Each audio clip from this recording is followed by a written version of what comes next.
Good morning students. Students, today our topic is what is positive economics and what is normative economics.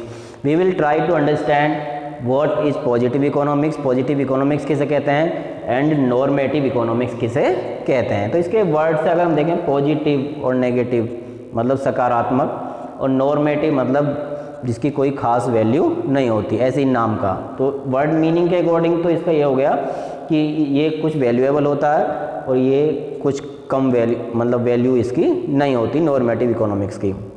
तो exactly ये क्या होते हैं?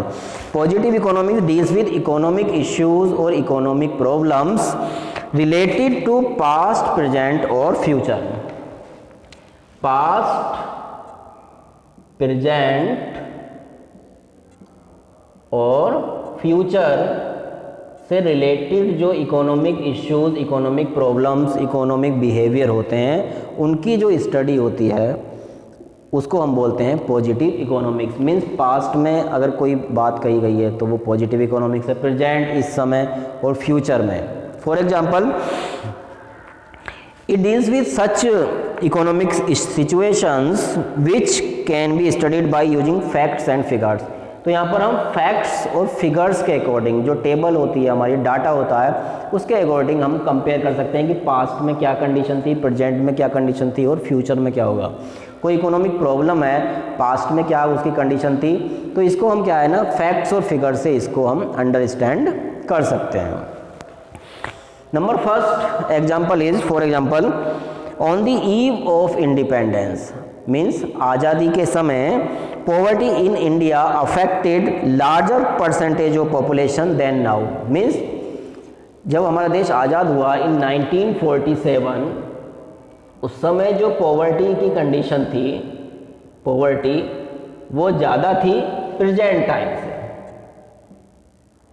तो इसको हम क्या है फैक्ट से इसको हम शो कर सकते हैं, परसेंटेज से हम इसको शो कर सकते हैं.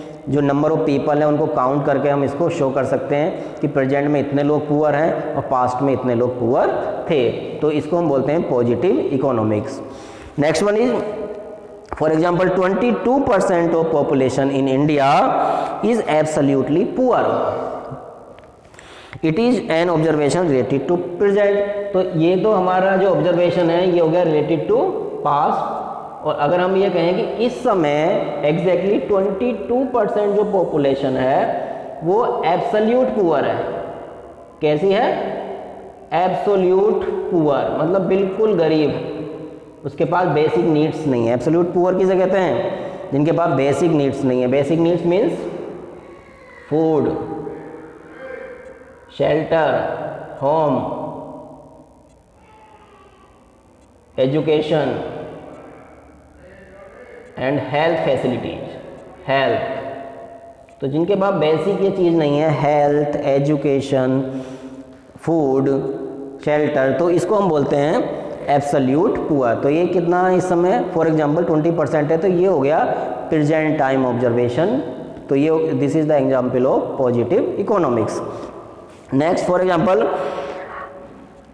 If population of India continues to grow at the existing rate, अगर इसी रेट से हमारी इंडिया की पॉपुलेशन बढ़ती चली गई, the percentage of population below poverty line will exceed 22% in the year 2030. तो 2030 तक ये है 22% बढ़ जाएगी. जो गरीबों की संख्या है, अगर जिस तरीके से हमारी पॉपुलेशन अब बढ़ रही है इसी तरीके से अगर बढ़ती रही तो ये 2030 तक 22% और ज़्यादा इंक्रीज हो जाएगी. तो ये हो गया हमारा फ्यूचर ऑब्जर्वेशन का example. Okay, so students positive economics is the economics of what was means क्या था, व्हाट इज क्या है एंड व्हाट विल बी और क्या होगा. क्या था, क्या है और क्या होगा, इसकी जो इकोनॉमिक्स है उसको हम बोलते हैं positive economics. These statements highlight the nature and extent of economic problems. These statements are based on facts and figures. Facts and figures के बेस पर ये होते हैं statement. And next facts and figures we can verify. So we can say positive economics is verifiable for truth. Verifiable for truth. अगर कोई इस तरह से कहता है कि उस समय इतनी गरीबी थी, आज ये कंडीशन है, तो इसको हम वेरीफाई कर सकते हैं, हम टेबल से समझ सकते हैं। ओके, फैक्ट्स, फिगर, जो डाटा है उससे कंपेयर कर सकते हैं। Next one is normative economics. Normative economics में क्या होता है, ओपिनियंस होती हैं इसमें, जो इकोनॉमिक्स की ओपिनियंस है उसको हम बोलते हैं normative economics. Normative economics is what ought to be, कि क्या होना चाहिए। जैसे कि आजकल कोरोना वायरस चल रहा है, कोविड-19, ये महामारी चल रही है, पैंडेमिक, तो कुछ लोग जो इकोनॉमिस्ट हैं वो कहेंगे कि लॉकडाउन होना चाहिए अगर देश को बचाना है, क्योंकि जब देश में लोग ही नहीं रहेंगे तो हम इकोनॉमी का क्या करेंगे, हमारा जो वेल्थ है उसका क्या करेंगे। लेकिन कुछ इकोनॉमिस्ट कहेंगे कि नहीं, लॉकडाउन नहीं लगना चाहिए, क्योंकि लॉकडाउन लग गया तो गरीब लोगों का बहुत ज़्यादा नुकसान हो जाएगा, उनको मजदूरी नहीं मिलेगी, रोज़गार नहीं मिलेगा, भूखे मर जाएंगे।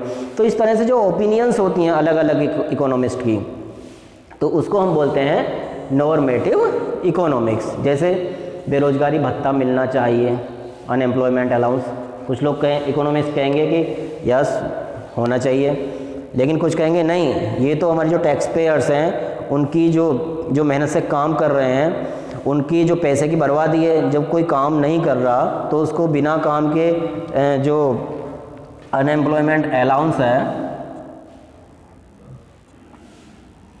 अनएम्प्लॉयमेंट अलाउंस, वो नहीं मिलना चाहिए, बेरोजगारी भत्ता, ठीक है, कि ये तो पैसे की बर्बादी है। तो इस तरीके से अलग अलग ओपिनियंस इकोनॉमिस्ट की होती हैं, और गवर्नमेंट जो ओपिनियंस हैं इनको भी कभी कभी कंसीडर कर लेती है। जैसे किसी इकोनॉमिस्ट ने फॉर एग्जांपल गवर्नमेंट को सजेस्ट किया कि नोटबंदी कर दो, डीमोनेटाइजेशन कर दो, इससे क्या है जो ब्लैक मनी है वो वापस आ जाएगी और इस तरह से ये फ़ायदा हो जाएगा इकोनॉमी को, तो वो गवर्नमेंट ने अपना लिया।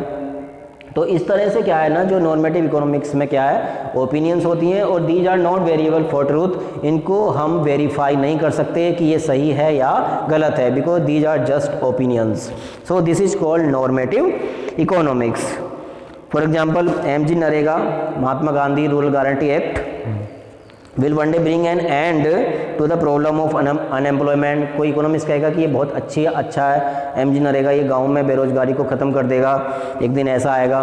कुछ लोग कहेंगे नहीं, MG NREGA programme of financial aid to the unemployed people in rural India, beneficiaries of MG NREGA will remain as unproductive worker. कुछ लोग कहेंगे कि नहीं, कुछ काम तो गाँव में करते नहीं हैं, अनप्रोडक्टिव वर्कर हैं ये, इन्हें इस तरह से फैसिलिटी ये नहीं मिलनी चाहिए। कुछ लोग कहेंगे MG NREGA uses tax payers money, और इसको स्टॉप कर देना चाहिए। तो ये अलग अलग ओपिनियंस होती हैं। Okay, so this is called normative economics.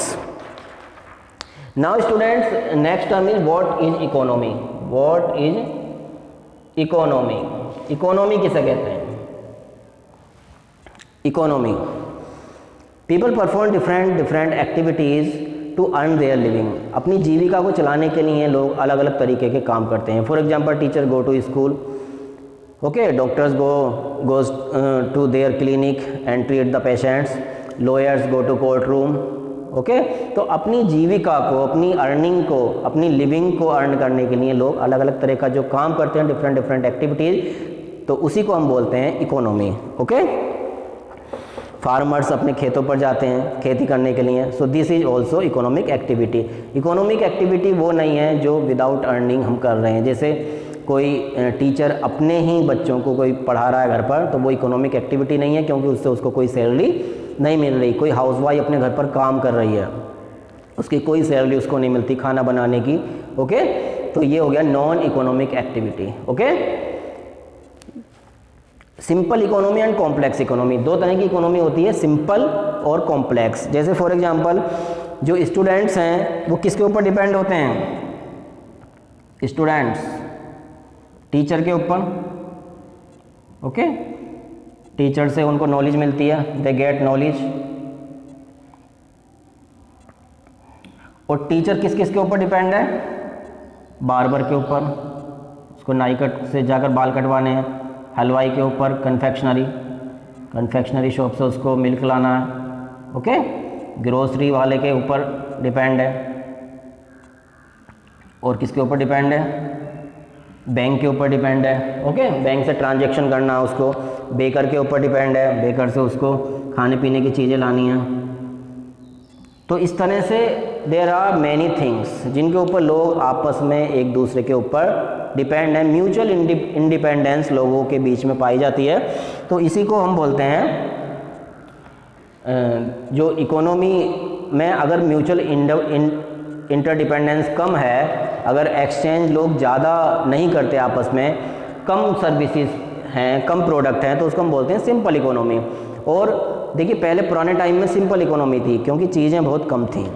Okay, आज के टाइम में बहुत ज़्यादा सर्विसेज इंक्रीज हो गई हैं, बहुत ज़्यादा डेली नए नए बिजनेस आते ही चले जा रहे हैं। तो आज की जो इकोनॉमी है हमारी कॉम्प्लेक्स हो गई है। तो सिंपल इकोनॉमी में और कॉम्प्लेक्स इकोनॉमी में यही डिफरेंस है कि सिंपल में कुछ ही चीज़ें होती हैं जैसे खाना पीना, क्लोथिंग एंड हाउसिंग एट्सेट्रा। लेकिन जो कॉम्प्लेक्स इकोनॉमी है, देखिए कॉम्प्लेक्स इकोनॉमी में आजकल म्यूचुअल फंड्स आ गए, प्रोविडेंट फंड आ गए, एफडीज़ हैं, और इतनी सारी बैंकिंग की भी इतनी सारी सर्विसेज हो गई हैं। पहले पोस्ट ऑफिस में क्या था, बस चिट्ठी भेजने का काम होता था, लेकिन आजकल क्या है, आजकल वो बैंक बना दिए गए हैं, उनमें RD, FD, fix deposit, recurring deposit, इस तरह की फैसिलिटी मिलती हैं। तो आज की जो इकोनॉमी है ये हमारी कॉम्प्लेक्स हो गई है। ऑनलाइन ट्रांजैक्शन बहुत ज़्यादा बढ़ गया है, तो उसकी अलग सर्विसेज हो गई, मोबाइल फ़ोन, सेल फ़ोन, तो बहुत ज़्यादा हमारी इकोनॉमी क्या हो गई है, कॉम्प्लेक्स हो गई है। सो these all things was about positive economics, normative and economy. Okay, I hope you understood well. Okay.